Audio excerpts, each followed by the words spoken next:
こんにちは。土命の秀です。今日は神の畑に来ました。ここはベリー A とメルローとピノノワールが植わっている土命の秀で最初に苗を植えた畑です。どうして神の畑というか少し説明したいと思います。神の畑です。ここには柿の木が1本だけ生き残って生えています。もともと24本あったんですが1本だけ残っていました。そばに神様がいらっしゃるということなので、神主さんにお願いをしてお祈りをしてもらって今現在に至っています。畑作業する前には手を合わせて、終わる時にも手を合わせて終わるようにしています。そんなところからここは神様がいるので神の畑というふうに呼んでいます。じゃあちょっとピノノワールをですね、今日は見てもらいたいというふうに思います。ずっとピノノワールですね。ようやく梅雨もですね終わりかけて、なんとかですね、ブドウも持ちこたえてくれるんじゃないかなというふうに思います。ピノノワールこんな感じですね。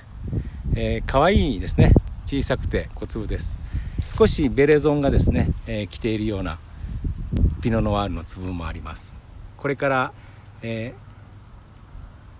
良くなかったブドウの粒をですね取らなくちゃいけないんですね。急いで頑張って、ピノノワール可愛いだけにですね、大変です。どうしてピノノワール植えてるのかと言いますと、ベリー A と少し混ぜるとですねとても美味しくなるんですね。そのためにピノノワールを育てています。去年その前はですね100本ぐらいしかできませんでしたので、サポーターの皆さんに飲んでいただきました。今年はですね200本ぐらいできそうですが、単体でいくかベリー A と混ぜて美味しいベリー A を作るか、ちょっとピノノワールに聞いてみないとわからないところだというふうに思います。ピノノワールの病化取りですね。小さな粒を一粒一粒手とかハサミで取っていきます。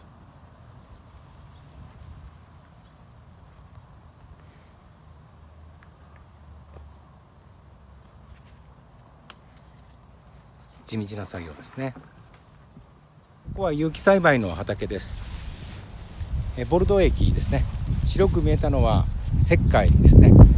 皆さんの口に入るときにはこの石灰が取れた形で完熟に持っていけたらというふうに思っています。